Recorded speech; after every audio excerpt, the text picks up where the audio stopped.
और यहाँ हमने देखा कि पूरी जो बाकली है महतौली ग्राम सभा की, बहुत ज्यादा लोग यहाँ पे रहते थे। आज पूरा इसका पलायन हो चुका है, अधिकतर लोग यहाँ से पलायन कर चुके हैं। और आप देखेंगे सामने जो विद्यालय है, विद्यालय दिखाना जरा एक बार, ये जो विद्यालय है ये पूरा खाली हो चुका है।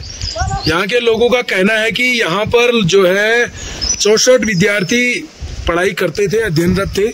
और ये जो विद्यालय है राजकीय उच्च प्राथमिक विद्यालय महतौली, राजकीय उच्च प्राथमिक विद्यालय महतौली, ये इस विद्यालय में सुंदरखाली से बच्चे पढ़ने आते थे और पूरी महतौली ग्राम सभा के बच्चे पढ़ने आते थे। उसके बावजूद भी ये विद्यालय बंद हो गया है शिक्षकों के अभाव में। तो हमें इस बारे में चिंतन करने की आवश्यकता है कि पहाड़ के जो विद्यालय है वो धीरे धीरे खाली हो रहे हैं, लोग यहाँ से पलायन कर रहे हैं। अगर लोगों को इसी स्थान पर, यहीं पर अच्छी शिक्षा व्यवस्था मिल जाए, अच्छी स्वास्थ्य व्यवस्था मिल जाए और अच्छा रोजगार मिल जाए तो यहाँ से पलायन को बचाया जा सकता है। सरकार समय समय पर कहती है कि पलायन को रोकने के लिए हम तमाम योजनाएं बना रहे हैं, लेकिन अगर हम धरातल पर देखें तो बिना शिक्षा के कुछ भी संभव नहीं है। तो पहाड़ के लोग पलायन कर रहे हैं, उसका एक बहुत बड़ा कारण है। इस कारण को हमें समझना पड़ेगा, क्योंकि पहाड़ के सारे विद्यालय जो है धीरे धीरे बंद हो रहे हैं। अगर ऐसा ही हाल रहा तो हमारे पहाड़ धीरे धीरे खाली हो जाएंगे। इस बारे में हमें चिंतन करने की आवश्यकता है, इस बारे में हमें सोचने की आवश्यकता है।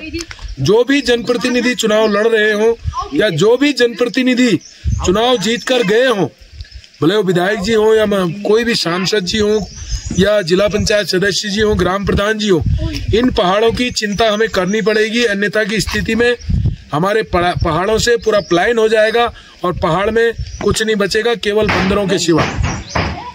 लोगों की यह भी शिकायत थी कि महतौली में काफी ज्यादा बंदरों का आतंक है। स्कूलों के साथ साथ स्कूलों के बंद होने की स्थिति तो आपको मैं बता ही चुका हूं। और जितनी भी फसल होती है, घर में बच्चे हैं नहीं, जितनी भी फसल होती है उसको बंदर समाप्त कर जाते हैं। तो इस बारे में हमें चिंतन करने की जरूरत है। कुछ कहेंगे आप? जिस विद्यालय की अभी बहुत जी बात कर रहे थे, उस विद्यालय में कभी 64 बच्चे हुआ करते थे। आज यह विद्यालय शिक्षक की वजह पर, केवल शिक्षक की वजह पर बंद हुआ है। जबकि 2 विद्यार्थी अभी भी यहाँ हैं जो प्राइमरी विद्यालय में पढ़ाए जाते हैं, और शिक्षक की वजह पर ही यह स्थिति आई है। ज़्यादा आप देखें, धन्यवाद। तो जैसा कि आप पवन जी ने बताया कि 2 विद्यार्थी हैं, कौन सी क्लास में है वो? मेरे ख्याल से सेवंत में 2 विद्यार्थी सेवंत में, दूर नहीं जाते हैं। वो विद्यार्थी जो है प्राइमरी विद्यालय में पढ़ाते हैं।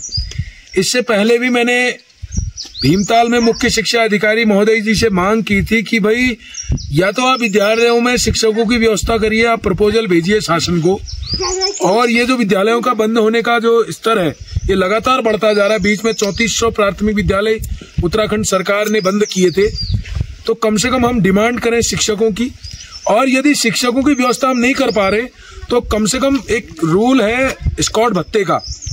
स्काउट भत्ते का प्रावधान है, ताकि बच्चे जो है 1 से लेके 5 तक के बच्चे अगर वो 1 किलोमीटर से ज्यादा विद्यालय जाते हैं तो उनको स्काउट भत्ते का लाभ मिलना चाहिए। उनको एक स्कॉलरशिप टाइप की मिलती है।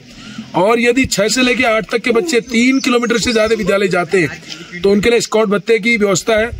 तो मैं इस वीडियो के माध्यम से मांग भी करता हूं सरकार से कि जो आपके मानक है, आरटीई के जो मानक है, राइट टू एजुकेशन, शिक्षा का अधिकार अधिनियम, उसके तहत जो है विद्यार्थियों को स्काउट भत्ता दिया जाए। धन्यवाद।